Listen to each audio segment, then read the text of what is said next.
modusnya itu mengatakan bahwa si kiai itu punya guru, gitu kan, punya guru, terus nanti supaya dia itu anak-anak santrinya itu suci, gitu ya, karena itu pasti mereka kan salah, ada kena mungkin setan, apa kamu itu iri, dengki, gitu ya, supaya menghilangkan sifat-sifat itu maka harus dibersihkan, itu pengakuannya. Dan pasti modusnya masih ada, nanti saya bisa terbang tiba-tiba kemana gitu kan, gitu.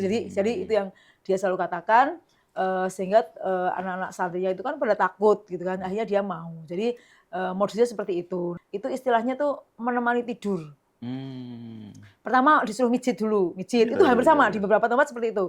Suruh mijit dulu kiainya, terus kemudian kamu harus aku obati nih, gitu kan. Dia suruh telanjang, si santrinya disuruh telanjang.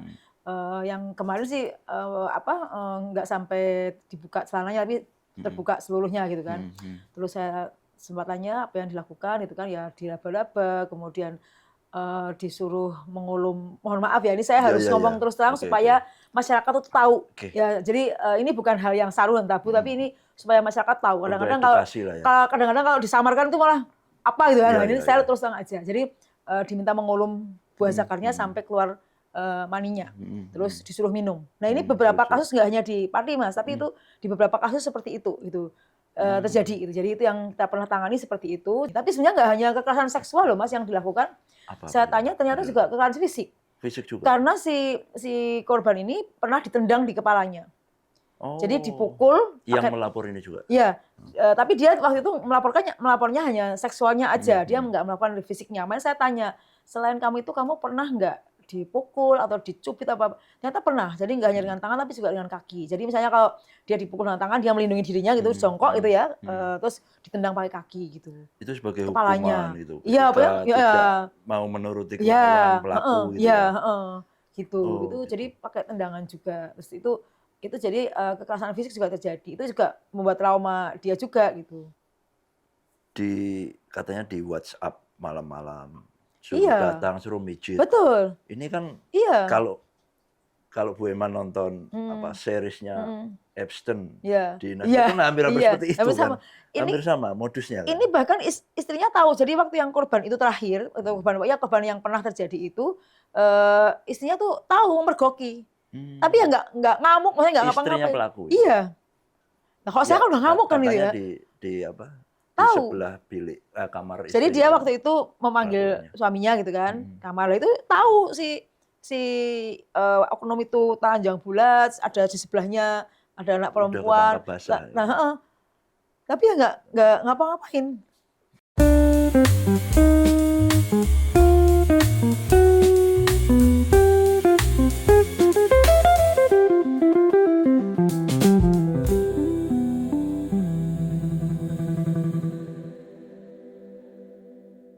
Assalamualaikum warahmatullahi wabarakatuh. Kembali lagi di Ruang Interaksi, podcastnya Berita Jateng.tv, dan saya sudah bersama Bu Emma Rahmawati, Kepala DP3AKB Jawa Tengah.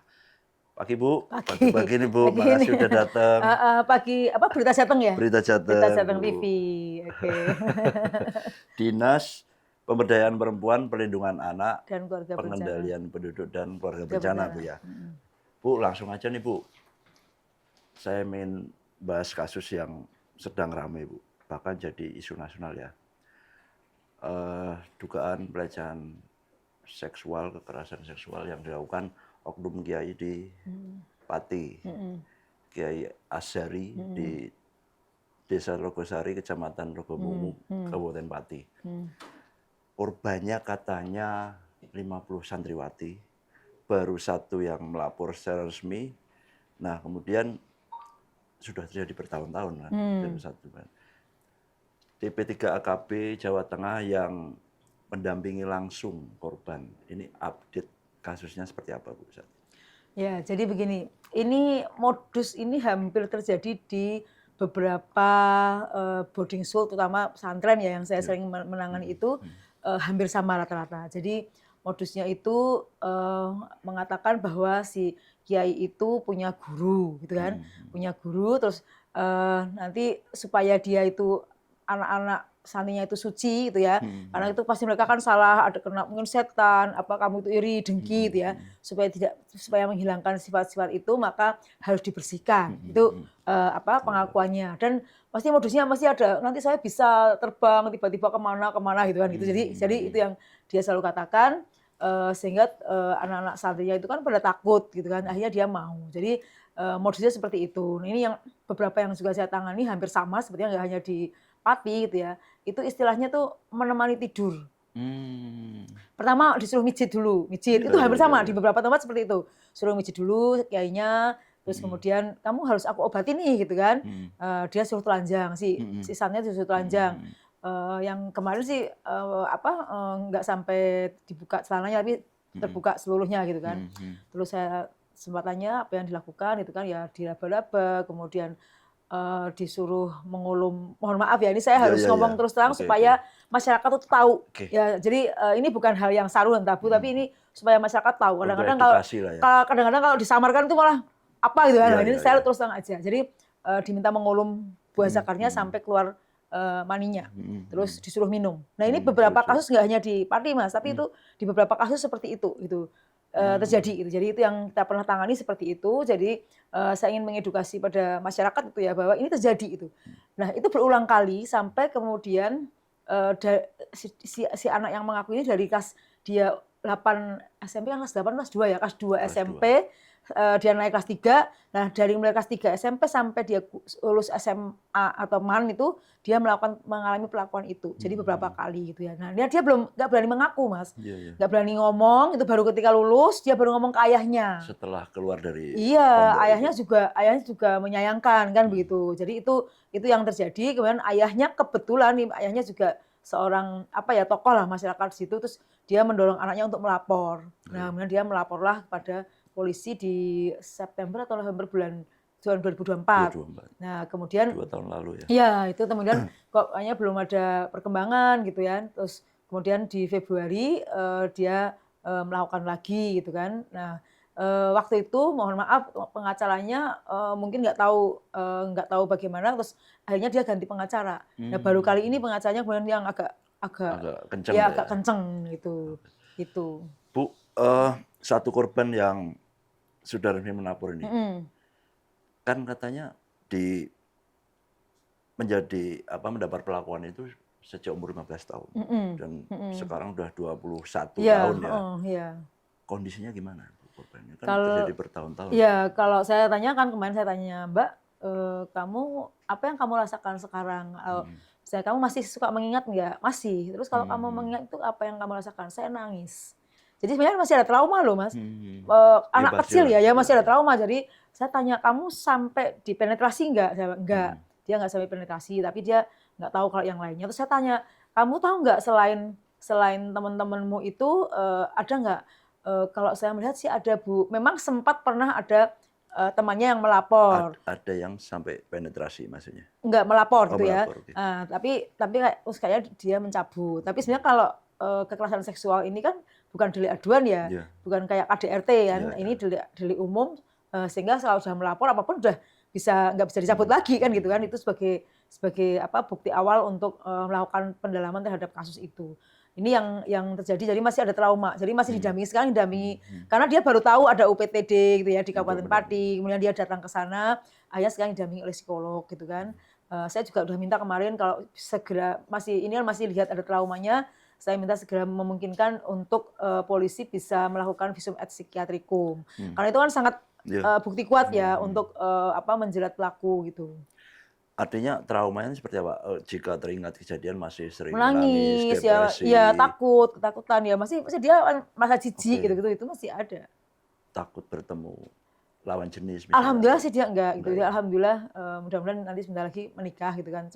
Cuma dia kalau masih mengingat itu dia masih ini. Jadi emang kita main juga ngobrol gitu ya, supaya mungkin calon suaminya juga bisa memahami gitu kan.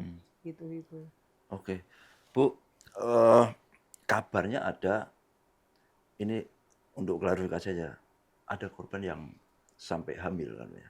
Dan untuk nutupi itu dinikahkan dengan santri pria gitu. Nah, itu belum ada laporan. Tetapi di pondok yang lain pernah terjadi saya menangani, itu modusnya seperti itu. Udah seperti itu. Jadi ketika ada hamil gitu atau mungkin kemudian sudah dipenetrasi kan jadi nggak perawan lagi gitu ya.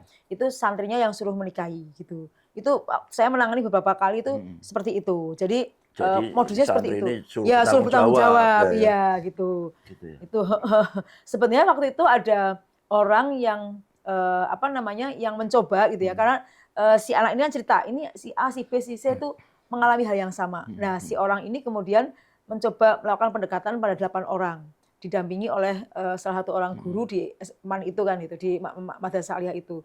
Mendatangi 8 orang itu. Semuanya mengaku, Mas. Semuanya mengaku bahwa mengalami hal yang sama dengan si korban.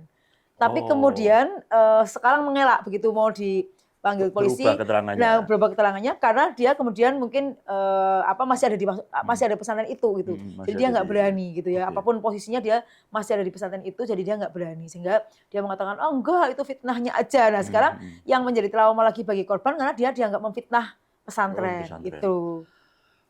Bu, kalau dari pengakuan korban terus mantan pengikut, ini kan sebenarnya Kiai Azhari ini, oknum Kiai ini kan sebenarnya sudah cukup terang-terangan, vulgar. Jadi katanya kalau bahkan dilakukan di depan umum, mencium kening, pipi, kemudian mohon maaf mencium bibir gitu. Di depan umum bahkan ada yang mantan pengikut mengaku istrinya begituin di depannya gitu. Ini kan bukannya sudah cukup terang-terangan dan apakah tidak ada yang merasa aneh gitu dengan melakukan itu? Ya kalau di lingkup kayak gitu memang ini ya Mas, karena tadi dokternya itu loh, dokternya kan kamu itu iri, dengki, serai gitu ya, pokoknya sifat-sifat setan tuh ada di para santrinya yang harus dibersihkan itu loh. Iya, tetapi memang katanya ada ini yang sedang kita cari juga, ada pasangan suami istri di santri di santri itu. Nah, si suaminya itu ngonangi ketika istrinya dipaksa mau dicium oleh si Pak Asyari, Pak As ini ya. Jadi, nah terus akhirnya keluar dari pondok itu. Nah, ini yang sedang kita cari untuk melakukan pengakuan lagi untuk mendukung pelaporan dari korban ini. Tapi sebenarnya nggak hanya kekerasan seksual loh Mas yang dilakukan. Saya tanya ternyata juga kekerasan fisik.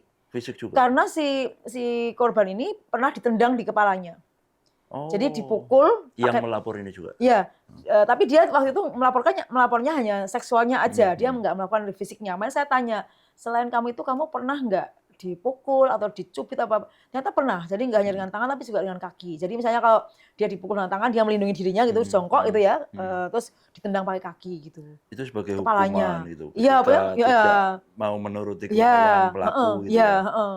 Gitu. Itu jadi pakai tendangan juga. Terus itu jadi kekerasan fisik juga terjadi. Itu juga membuat trauma dia juga gitu. Oke. Bu, ini kan kaitannya dengan apa ya? Relasi kuasa ya? Iya. Ketika si pelaku ini mengaku keturunan nabi, mengaku wali gitu. Biasanya yang terjadi korbannya benar-benar tidak berdaya, kena tipu dayanya pelaku itu. Saya nggak tahu percaya ya, apapun yang dilakukan dan mau saya menuruti. Kan belum pernah di pondok pesantren nih Mas ya. Jadi maksudnya budaya di sana, kultur yang terbangun di sana tentang kepercayaan kepada seseorang tokoh itu seperti apa saya nggak tahu. Bagaimana doktrin penghormatan kepada seorang tokoh juga saya nggak tahu. Tetapi fakta yang saya tangani selama ini gitu ya, itu sangat kuat. Sangat kuat bahwa apapun yang dilakukan oleh seorang itu adalah benar. Meskipun dia mungkin ini benar apa salah, dia selalu mengingkari bahwa ini bener lah. Masa Kiai mau seperti itu sama saya gitu, misalnya Kiai melakukan hal yang dalam tanda kutip punya niat buruk gitu kan. Ini pasti benar. Jadi dia kadang-kadang juga neglected atau mengingkari itu, mengingkari bahwa perasaannya itu yang salah gitu loh. Nah, ini yang saya terjadi, yang saya nggak tahu gitu ya, di kultur pondok itu seperti apa, sehingga memang kepada si yang apakah kiainya atau putranya atau siapa itu sampai seperti itu itu yang saya nggak tahu gitu. Katanya di WhatsApp malam-malam suruh datang, suruh mijit. Betul. Ini kan kalau Bu Ema nonton seriesnya Epstein di Netflix kan hampir seperti itu kan. Hampir sama modusnya kan. Ini bahkan istrinya tahu. Jadi waktu yang korban itu terakhir, atau korban yang pernah terjadi itu, istrinya tuh tahu mergoki. Hmm. Tapi ya nggak ngamuk, maksudnya nggak Istrinya ngapa-ngapain. pelaku. Iya. Nah kalau saya Ya, kan udah ngamuk kan gitu katanya ya. di apa? Di Tahu. sebelah bilik kamar Jadi istrinya dia kan waktu itu memanggil pelakuannya. suaminya gitu kan. Hmm. Kamar itu tahu si oknum itu telanjang bulat, ada di sebelahnya ada anak Udah perempuan. ketangkap basah. Nah, heeh. Tapi ya nggak ngapa-ngapain. Oke. Gitu. Tahu sendiri kan begitu. Jadi istrinya tahu gitu. Begitu Nah, ya. saya tanya ke anak itu, terus begitunya tahu Bu Nyai gimana gitu. Ya nggak ngapa-ngapain, diam aja, terus Diam saya disuruh aja. pergi gitu. Waduh, ini Nah itu loh. speechless ya. Iya, saya juga, aduh, kok bisa. Yang ironis kan kebanyakan semua korbannya santriwati ya. Kemudian banyak yang yatim piatu karena apa mondok di situ karena memang bergantung secara penghidupan, finansial, pendidikannya juga kan. Dan banyak yang di bawah umur Bu ya. Oh dari TK itu? Dari TK di situ. Itu dari TK sampai SMA yang ada di situ. Oke. Sekitar 250 orang anak. Bu, kalau baru satu korban yang melapor, ada upaya apa ini yang membuka peluang untuk menelusuri kemungkinan ada korban-korban lainnya? Dan saya yakin nggak mungkin satu orang dong korbannya. Iya. Apalagi Yakin, saya juga yakin. ya. Kan? Apa upaya yang sudah dilakukan? Ya tadi kita kayak snowball itu Mas, informasi-informasi yang kita dapat terus kita coba cek satu persatu. Tapi kita juga di Pati membuka posko pengaduan. Siapapun itu ya nggak usah takut, kita akan lindungi, silahkan korban melapor gitu kan ke UPTD Pati gitu kan. Kita akan melindungi. Nah tapi sebenarnya satu orang korban pun itu sudah menjadi bukti Mas. Sudah menjadi bukti. Sudah. Karena di Undang-Undang TPKS itu dan Undang-Undang Perlindungan Anak, satu korban itu sudah menjadi bukti. Ya ini apalagi di bawah umur ya. Iya waktu itu kan anak saya kemarin udah minta undang-undang UPA juga dipakai, KUHP yang terkait ada pencabulan anak juga dipakai dan juga undang-undang TPKS. Hukuman kan sudah tersangka ini. Hukumannya terberat apa tuntutannya? Ya mesti kita pakai undang-undang TPKS kan. Iya. Kita pakainya undang-undang TPKS yang paling pertama harus TPKS dulu. Pemberatnya adalah undang-undang perlindungan anak.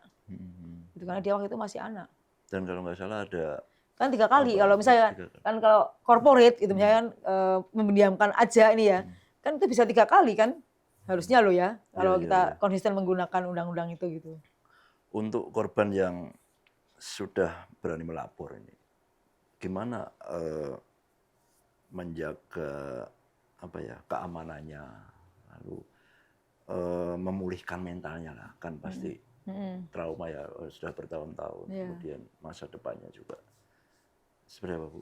Kalau kita masih mendampingi secara psikologis dia alhamdulillah sudah bekerja Mas jadi kita tetap di tempat bekerja tetap melindungi dia identitas dia itu tetap kita lindungi gitu ya jadi termasuk juga dengan media dan sebagainya kita menutup siapa sih orang itu gitu.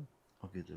Kasihan kan nanti kalau misalnya di tempat kerja diketahui gitu kan takutnya kan nggak semua orang empati ya gitu ya membuli bahaya. Kemudian juga dilindungi dari tekanan pihak-pihak yang berkepentingan tentunya. Iya karena memang pasti ada upaya-upaya itu ada terhadap orang tuanya juga ada ancaman-ancaman pencemaran nama baik gitu kan gitu. Dan sebenarnya warga kan sudah pernah mengusir si oknum ini. Tapi pengikutnya kebanyakan dari luar daerah situ yang membela pelaku ini. Ya memang kayak gitu Mas di kultur pondok kayak gitu susahnya kayak gitu. Jadi kita justru nggak melawan mungkin orang pondoknya tapi melawan lingkungannya. Kita pernah menangani juga di Kota Semarang itu ya RT RW-nya nggak percaya gitu karena taunya kan baik gitu. Itu kan kita menemukan juga saat kita melakukan CKG Mas di Kota Semarang itu. Jadi kebetulan si anak itu sekolahnya nggak di pondok itu karena pondok itu belum punya sekolahan. Sekolahnya di tempat yang lain, di pondok yang lain gitu kan. Nah, kita lakukan cek kesehatan gratis kan. Nah, termasuk kesehatan mental gitu kan. Nah, ada dokter jiwa. Nah, ada anak itu diperiksa dokter jiwa, ketemulah depresi. Ditanya gitu kan. Akhirnya muncul ternyata dia menjadi korban kekerasan seksual di pesantren. Ini di Semarang? Semarang. Oh, belum lama ini berarti? Belum lama, tapi alhamdulillah dia sudah kita selamatkan, terus ini pelaku sudah ditahan. Oke. Udah itu Masih juga proses hukum lah ya. harus pakai apa namanya? Gempuran yang cek terus Iya, iya, iya. itu sampai di mana kasusnya dan yang agak sulit kalau itu di pesantren kan banyak orang. Iya, Lah begitu itu mau ditutup, ini anak ini mau kemana dan iya, sebagainya itu. iya. Nah itu alhamdulillah kemarin sudah tertangani.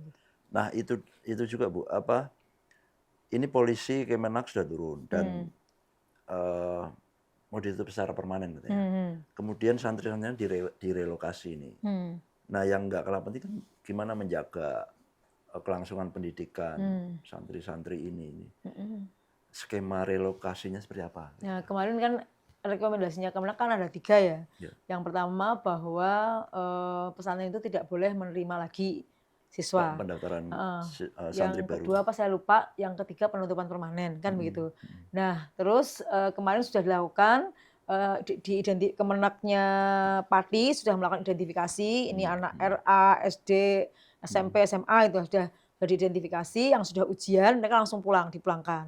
Nah, yang belum itu ada berapa anak ya ada 35 anak kayaknya ya yang kemudian dibagi 2 ke pondok pesantren yang lain yang mau menerima. Jadi sama-sama forum juga. Komunikasi Pondok Pesantren FKPP ya itu dibagi. Nah, sebagian juga diambil. Ini tadi laporannya dari Bu Kepala Dinasnya sana. Kan saya setiap hari ini mantau Mas karena semua ya terus. dipantau dari ini. Nah, ini ada 48 anak yatim piatu yang ini masih ikut, kemudian 13 anak itu ikut di rumah ustadzah dibagi dalam tiga ustadzah. Kemudian untuk mengikuti ujian karena dia masih SD kan, ujian SD. Kemudian yang 35 anak sudah diambil walinya. Jadi ini yang sudah dilakukan oleh Pati sehingga saat ini sudah tidak ada santri di situ. Oke. Dan 250 santriwati ya. Santri 2 laki-laki perempuan. Laki-laki perempuan. Jadi 250 itu laki dan perempuan yang harus direlokasi ya. Bu, kemudian problem yang ada di kasus pengungkapan kasus seperti ini apa? Karena begini, pondok boarding school itu kan seperti institusi yang otonom ya. Dia merasa punya aturan sendiri, orang lain nggak bisa masuk. Kemudian cenderung tertutup ya. Lalu dengan konsep boarding ini kan semakin mudah interaksi pelaku dengan korban. 24 jam kan ada di situ terus. Kendalanya apa Bu? Ya tadi saya pikir kultur di pesantren sendiri ya yang membuat sulit kita itu untuk masuk. Yang pertama gini Mas, pesantren di Jawa Tengah itu mungkin ada 10 ribuan lebih. Ya, yang terdaftar itu baru 5.500-an lebih. Jadi masih banyak yang nggak terdaftar. Kalau yang terdaftar seperti ini yang terdaftar Mas, itu dari sisi perizinan agak lebih mudah, tutup selesai. Oh, gitu, tapi yang susah itu yang justru yang nggak terdaftar. Itu karena nggak bisa ditutup. Gini, kewenangannya siapa gitu loh. Oh, gitu. Jadi di peraturannya Kemenak itu kan di peraturan Kemenak itu ya yang dia bisa menutup kalau berizin gitu kan. Nah, terus kita juga bertengkar nih di dalam kita. Nah, terus yang nggak berizin siapa, kewenangannya siapa gitu kan. Padahal kan di pesantren kan kewenangannya Kemenak. Kita nggak punya kewenangan pesantren nih di Pemprov. Jadi siapa yang menutup gitu kan. Jadi dari kemarin tuh belum selesai urusan kalau yang nggak berizin itu siapa. Itu yang pertama. Yang kedua memang kultur ya. Masyarakat sendiri yang menganggap mengidolakan seseorang itu kayaknya kok ini banget ya nggak ada salah gitu loh Mas. Ini yang perlu diedukasi pada masyarakat bahwa beliau-beliau ini kan orang biasa juga yang kadang juga penuh salah gitu ya. Jadi bukan tidak mungkin dia juga melakukan hal kesalahan sama seperti manusia yang lain. Jadi bukan nabi, wong nabi aja katanya ada kesalahan kan gitu kan. Meskipun mungkin terus kemudian dihapus kesalahannya secara otomatis, tapi kan manusia biasa kan pasti juga banyak kesalahan kan gitu kan, apalagi masih punya nafsu ya Mas ya.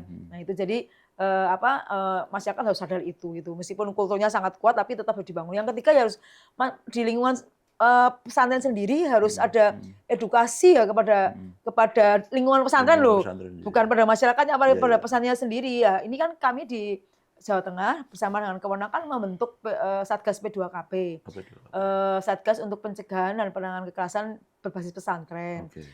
Salah satunya adalah mengedukasi bagaimana pesantren yang ramah anak. Tapi kan memang jumlahnya sangat banyak ya. Jadi ya kita lagi membuat SOP nih sampai bagaimana pengawasannya. Ini juga bukan hal yang mudah melakukan pengawasan terhadap pesantren supaya ramah anak. Ini juga nggak mudah. Ini belum selesai SOP yang kita buat itu. Dan banyak sekali. Ya. Jumlahnya 10.000. Dari mulai yang kecil-kecil sampai yang itu.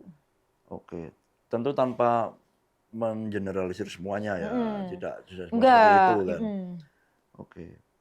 Dan biasanya memang baru terungkap setelah ada laporan, setelah viral gitu kan. Kami juga sama RMI sama forum ini Mas, forum-forum pondok itu untuk mensosialisasikan hal seperti ini gitu. Jadi waktu hari santri yang beberapa waktu yang lalu saya bertemu dengan teman-teman RMI, FKPP gitu ya. Bagaimana sih mensosialisasikan tentang masalah ini. Nah, yang berikutnya nih loh Mas, memang kayaknya memang budaya mendidik dengan kekerasan itu, mohon maaf saya nggak tahu apakah itu semua pesantren atau tidak, tapi ketika saya menemukan itu memang ada. Jadi menghukum. Jadi misalnya kayak kasus anak yang meninggal katanya parenting VOC. Kayak yang kasus di Wonogiri itu Mas, misalnya gitu kan. Jadi misalnya anak nggak mau mandi itu dijemur. Ya sampai 1 jam gitu misalnya gitu. Jadi hukuman fisik itu hal yang biasa. Nah itu terus kayaknya menurun. Jadi misalnya kan ada kiai nih, terus pengasuh misalnya gitu ya. Pengasuhnya kan bertingkat gitu. Nah itu nanti hukuman juga bisa bertingkat gitu loh. Gitu. Nah itu kayaknya itu juga ada. Apakah itu memang seperti itu gitu ya, budayanya saya juga nggak tahu. Tapi yang beberapa kasus yang kita temui itu seperti itu. Iya. Oke, Bu Emma sebagai Kepala DP3 AKB, sebenarnya seberapa besar angka kekerasan seksual terhadap anak dan perempuan di Jawa Tengah? Kalau anak aja ini ya, anak aja itu selama tahun 2025 tuh 1.778 kasus kekerasan. 45,5%-nya adalah seksual. Seksual? Iya, baik pada anak perempuan maupun anak laki-laki. Jadi mohon maaf, jadi di boarding class atau boarding class ini ya, boarding school, maaf, itu yang berisiko tinggalnya anak perempuan loh. Anak laki-laki. Kami juga menangani di beberapa lokasi juga sodomi. Dulu di Pati juga pernah Mas, 2008 itu ratusan anak disodomi di pondok pesantren. Gitu. Jadi waktu itu pelakunya satu gitu. Satu sampai karena beliau kiai besar tuh ya, mohon maaf. Predator Bu. Kiai besar mohon maaf ya. Jadi waktu itu akhirnya yang menangani Mabes Polri karena mungkin ya kalau di daerah mungkin kan juga ada kekhawatiran, ketakutan dikeroyok gitu ya. Akhirnya Mabes yang menangani baru bisa gitu. Iya. Dan itu baru dari satu yang melapor, terus tadi snowball tadi gitu kan. Buka posko gitu ya, satu hanya banyak itu. Yang mengaku benar itu mungkin 60-an yang mengaku benar. Jadi korban terbanyak anak-anak ya? Anak-anak. Kalau perempuan 1.262 perempuan dewasa ini ya. Jadi anak-anak lebih banyak. Jadi dari hampir 3.000-an kasus itu anak-anak yang paling banyak. Jadi anak-anak rentan banget. Ya karena dianggap tidak berdaya, lemah gitu. Iya. Posisinya rentan dia, kan dia kadang-kadang nggak tahu apa yang donor, terjadi kepadanya gitu. Iya kan, dia kan donor, dia kan nggak tahu. Anak-anak saya tanya, saya tanyakan ke si korban, kamu kan SMP nih, kamu tahu nggak itu? Ya waktu kamu disuruh mengulum itu, kamu rasanya gimana? Ya saya jijik, tapi kan saya jijik dan mungkin pengen muntah gitu. Tapi kan karena itu yang menyuruh gurunya gitu, misalnya gurunya gitu kan. Orang yang dia percaya ya dia nggak bisa ngapa-ngapain gitu. Itu aja. Jadi memang ketundukan dan ketaatan itu yang itu ya. Terus apalagi Bu kasus-kasus yang menonjol yang ditangani misalnya? Banyak ya itu. Jadi kalau anak-anak kan memang kekerasan seksual itu kan banyak ya. Jadi terutama oleh orang terdekat juga banyak. Ya kebanyakan pelakunya orang terdekat ya, bahkan ayah tiri, mungkin ada ayah kandung gitu. Itu sangat lebih susah lagi gitu ya. Kalau ayah kandung itu kan susah lagi, ibunya kadang nggak percaya gitu. Ayah tiri juga ibunya kadang nggak percaya. Bahkan malah membela kadang. Bahkan ada yang nggak apa-apa deh suami saya menikahi anak saya, itu ada kayak gitu. Benar itu. Diedukasi. Ya itu benar itu. Jadi gimana ya saya mengedukasi masyarakat itu untuk aware gitu loh terhadap masalah-masalah seperti ini. Memang sejak kecil ini Mas harus diedukasi bahwa kalau saya dulu ingat ya ibu saya itu selalu mengatakan kamu pokoknya kalau disentuh laki-laki lain tuh jangan mau itu. Dari kecil tuh udah di Ya, udah doktrin didoktrin gitu itu kan. ya, Bahkan misalnya dari di kecil, bagian tertentu. iya, gitu misalnya kan. saya sejak SD kelas berapa itu sudah nggak boleh ganti baju di depan ayah saya gitu. Itu udah didoktrin ibu saya. Jadi ketika saya sudah ngerti itu ya begitu ada yang nyenggol tuh ya saya mesti marah gitu kan, marah tak tendang gitu kan. Itu kan artinya doktrin itu kan masuk ke dalam benak dan ini saya ya, tapi seberapa banyak orang tua yang mendidik anaknya gitu ya untuk aware terhadap tubuhnya itu loh. Baik anak laki-laki maupun anak perempuan. Apa ini sex education masih dianggap tabu Nah, sampai itu Mas. sekarang? Jadi gini, saya ingat sekali dulu saya dengan Dinas Pendidikan itu sudah mau membuat kurikulum lokal itu untuk namanya kesehatan reproduksi. Saya nggak ngomong sex education loh. Ya, kesehatan reproduksi lah. Kesehatan reproduksi. Bahasanya diperbaiki. Itu ditolak, Mas. Oleh orang tua. Oleh orang tua. Kenapa? Dinas Pendidikan enggak. Orang tua ini itu untuk apa? Anak SD atau? Sebetulnya itu bisa dari anak TK. Kan TK sebaiknya sudah tahu diberikan, kan minimal gini, saya nanti ya kalau ada yang menyentuh bibir kamu, dada kamu, depan dan belakang kamu jangan mau. Jadi dia disadarkan dulu. Kan itu pendidikan yang paling gampang gitu ya. Dengan bahasa nggak yang harus mudah dimengerti mereka. Dengan bahasa mereka, bukan kemudian seks. Yang dikhawatirkan orang tua itu adalah ketika bicara sex education itu kan nanti bagaimana membebaskan anak-anak berhubungan seksual bebas itu loh, padahal kan enggak begitu. Sex education itu kan lebih menyadarkan bahwa tubuh kita tuh punya harga. Jadi kita harus melindungi anak laki-laki maupun anak perempuan itu sama aja. Sekarang itu sama rentannya, Mas. Sama rentannya. Predator itu enggak memikirkan yang penting ada lubang itu loh, Mas. Itu kasarnya gitu loh. Yang penting ada lubang baik belakang maupun depan itu. Begitu ya. Itu yang jahat banget menurut saya gitu loh. Justru kalau nggak diajarkan kan malah yang dikhawatirkan belajar dari luar, dari lingkungan, dari sumber yang salah kan. Iya, dan mohon maaf, jadi tahun 2012-an lah mungkin ya, 2012 itu kan saya dengan Dinas Pendidikan kan akhirnya membuat modul tentang kesehatan reproduksi. Kita ajarkan waktu itu kepada ya salah satu guru mata pelajaran lah gitu kan. Nah, saya praktekkan di SMP waktu itu, Mas. SMP ya, saya tanya. Malah ada yang tanya ke saya, Mas. Oh, gitu. Ibu, kalau petting itu bisa hamil nggak? Saya aja nggak ngerti waktu itu, Mas, petting itu apa. Saya bilang, petting itu apa ya? Saya bilang gitu. Petting itu apa? Saya sama nanya teman saya, petting itu apa itu? Terus setelah tahu, oh ya tergantung, saya bilang gitu. Kualitas spermanya bagus apa enggak? Kalau bagus ya bisa aja langsung dia lari sendiri masuk kan begitu. Itu anak SMP loh, Mas, nanya. Saya tanya loh, kamu tahu dari mana? Kan zaman itu medsos belum banyak ya medsos, YouTube aja belum ada. Dia udah tahu. Berarti dia membaca dari mana kan gitu. Terus saya tanya, kamu pernah nggak beli kondom? Pernah gitu kan, sama teman-teman di mana? Di salah satu mart gitu ya, salah satu mart gitu ya. Itu jadi karena bebas kan di sini kan bebas kan. Ya itu mereka rombongan terus buat apa? Ya buat mainan aja gitu. Karena dia penasaran. Ditiup-tiup. Nah terus ada lagi di salah satu kabupaten lah itu kan kita bicara dengan pekerja seks itu kan, ngomong, Bu, banyak loh anak-anak SMP yang berombongan datang ke saya karena dia nggak punya uang, dapatnya yang tua-tua, 5 ribuan, satu orang melayani 5 anak, tuh anak SMP. Miris ya tapi. Nah, jadi ini sebetulnya sangat penting mengajarkan pada anak-anak sejak dini untuk melindungi dirinya sendiri. Pengetahuan bahwa kalau kamu melakukan itu kamu akan berdampak apa gitu kan, penyakit macam-macam gitu kan. Nah, itu kan sangat penting sebetulnya loh, Mas. Oke. Ya. Terus yang juga sering terjadi ini kan ini Bu, di kekerasan seksual yang terjadi di dunia maya juga kan. Penyebaran video seperti kemarin yang di Batang itu kan viral. Ternyata motifnya ekonomi karena ini sebenarnya dulunya pacaran begitu, kemudian entah putus apa sudah terlanjur direkam videonya, dijual, ada yang mau membeli gitu. Banyak yang seperti ini, Bu. Banyak sekarang ya, media sosial itu sekarang berapa persen ya ada itu. Media sosial itu sekarang naik menjadi sekitar berapa sih, mungkin 20%-an lebih itu. Angkanya makin naik. Iya, makin naik. Jadi termasuk yang terjadi di salah satu SMA kita lah ya, itu yang pornografi itu atasnya wajah saya, bawahnya tubuh orang lain itu ditempel-tempelin itu kan. Itu juga pernah terjadi. Kemudian child grooming itu juga melalui media itu juga mulai banyak terjadi. Jadi banyak banget, terutama yang anak-anak loh itu predator. Terus sekarang melalui apa Mas? Mainan Roblox apa? Roblox.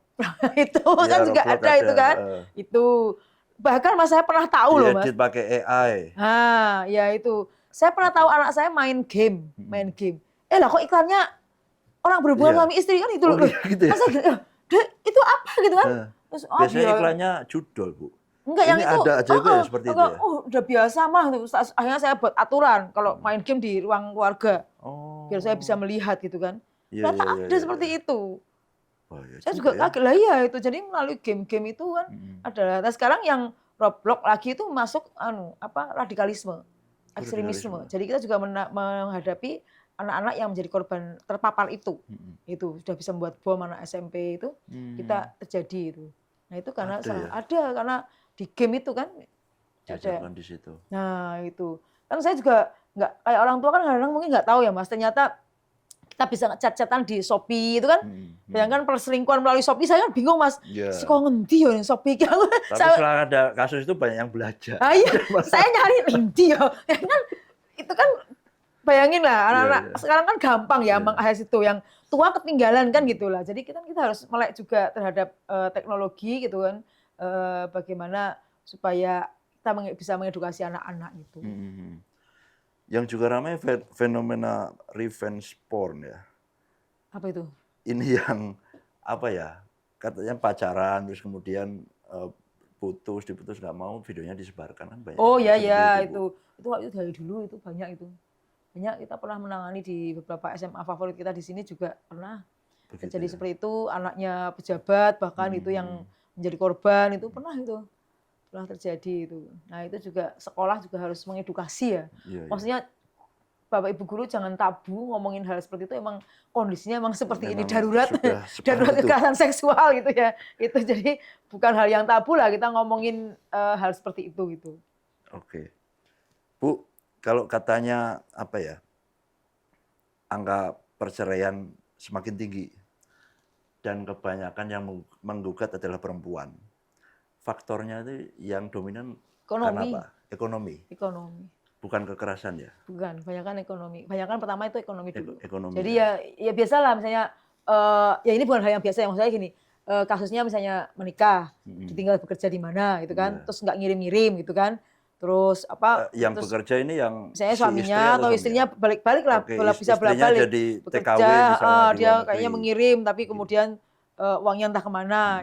Rata-rata kekerasannya lebih ke ekonomi sih gitu. Soalnya ekonomi, jadi ada yang tidak diberi nafkah, banyak yang menganggap ya itu jadi menjadi persoalan itu, atau nafkahnya mungkin kurang gitu ya. Jadi kan banyak itu yang mungkin standarnya hidupnya meningkat itu ya, penghasilannya standarnya berbeda nih karena sekarang medsos kan beri dampak juga. Betul, ya. Jadi itu lebih ke ekonomi gitu, lebih banyak ekonomi. Kekerasan baru yang kedua. Oke.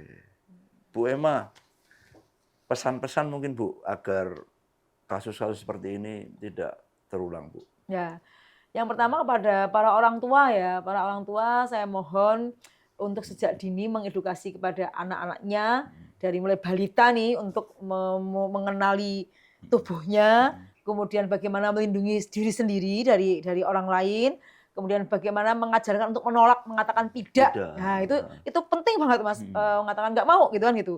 Kemudian yang kedua kepada masyarakat untuk aware, empati terhadap kalau ada kasus-kasus itu jangan langsung menyalahkan korban, karena kadang-kadang yang disalahkan tuh korbannya dulu Mas. Pasti perempuan mesti seksi ya gitu loh. Kadang-kadang menggoda. Yang nyatanya kan itu pakai baju tertutup juga. Gitu kan. Ya, jadi jangan menyalahkan, empati pada korban dulu, melihat kasusnya gitu ya. Meskipun pelakunya mungkin tokoh yang besar gitu ya. Itu tolong empati dulu pada korban. Seandainya kita itu punya anak mengalami seperti itu seperti apa. Yang ketiga mungkin di lembaga pendidikan untuk mulai menerapkan sekolah ramah anak, kemudian ada pembelajaran yang mengajarkan etika bergaul antara perempuan dan laki-laki supaya saling melindungi yang seperti apa. Gitu ya. Oke, Bu Emma, makasih Bu ngobrol-ngobrolnya ini menarik sekali ini, dan harapannya kasusnya segera ditangani ya. Ya, insya Allah. Ini terus kami kawal. Terus dikawal Bu ya. Sudah dilaporkan sejak 2024. Ya. Kemudian sudah tersangka dan harapannya segera ditahan lah. Bu Menteri sudah prosesnya. turun. Oh, Menteri Mudah-mudahan sudah turun. Kemarin saya sudah turun. diteleponi sama teman DPD RI untuk juga ikut mempush. Jadi ini perhatian nasional. Iya. Sudah. Iya. Bu Menteri Mudah-mudahan sudah segera turun. ditangani. Oke. Bu, terima kasih Bu. Sama-sama Mas. Sampai ketemu lagi. Ya, nggih. Ya. Makasih ya. Nggih. Nggih. Dan itu tadi ngobrol kami dengan Bu Emma. Kita jumpa lagi di podcast Ruang Interaksi berikutnya. Wassalamualaikum warahmatullahi wabarakatuh. Waalaikumsalam. Nggih.